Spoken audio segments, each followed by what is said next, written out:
இல்ல இந்த பழமெல்லாம் எதுவும் வேண்டாங்கிறியா? ஃபர்ஸ்ட் நைட்டே வேண்டாம்னு சொல்றேன்ப்பா. தயவு செஞ்சு நான் சொல்றத புரிஞ்சுக்கோங்க. அத்தை மாமாட்ட சொல்லி எல்லா ஏற்பாட்டையும் நிப்பாட்ட சொல்லுங்கப்பா. டேய், குடும்பத்துல எல்லாருமா சேர்ந்து என்னென்னமோ செஞ்சு உனக்கு சாந்தி முகூர்த்தத்துக்கு ஏற்பாடு பண்ணிருக்கோம். நீ சாதாரணமா வேணாங்கற? வேண்டாம் நான் சொல்லலப்பா, மாயா தான் சொல்றா. என்னடா சொல்ற? ஆமாப்பா, மாயாவுக்கு இதுல ஆர்வமே இல்ல.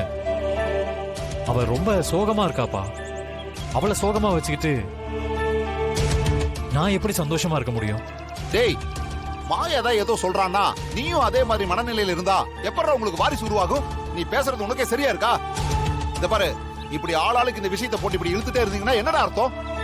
மாயா கிட்ட அம்மா மறுபடியும் அந்த சத்தியத்தை பத்தி ஏதோ சொல்லி அவளை வருத்தப்படுத்திருக்காங்கப்பா. அதான் மாயா இதெல்லாம் வேண்டாம், அத்தை மனசை காயப்படுத்திட்டு நமக்கு இப்படி ஒரு சந்தோஷம் தேவையான்னு சொல்றா. எனக்கு தெரியும்டா, எனக்கு தெரியும். நான் கொஞ்ச நேரம் வெளியில போயிருந்த கேப்ல உங்க அம்மா ஏதாவது பண்ணிருப்பான்னு எனக்கு தெரியும். டேய், இப்ப என்ன அம்மா வாங்கின சத்தியம் தானே நீயும் மாயாவும் சந்தோஷமா வாழ்றதுக்கு குறுக்க நிக்குது? டேய், இதுல உனக்கு ஏதாவது பிரச்சனை இருக்காடா? அப்படி ஏதாவது இருந்தா என்கிட்ட சொல்லு. அப்பா, எனக்கு அப்படிலாம் எந்த பிரச்சனையும் இல்லப்பா. எனக்கு மாயா சமாதானமாகணும், அது போதும்.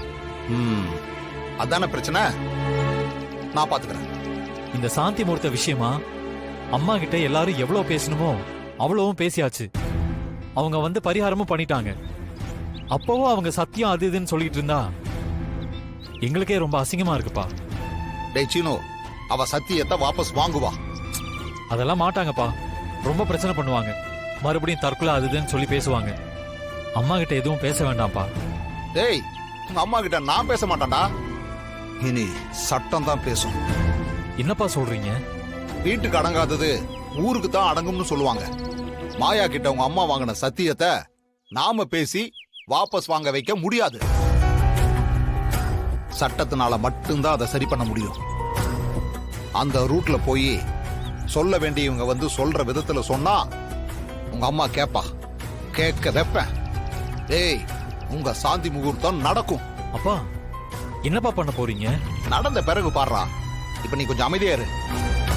இது நீயும் மாயாவும் சம்பந்தப்பட்ட பிரச்சனை மட்டும் இல்ல, இந்த குடும்பத்தோட வாரிசு சம்பந்தப்பட்ட பிரச்சனை.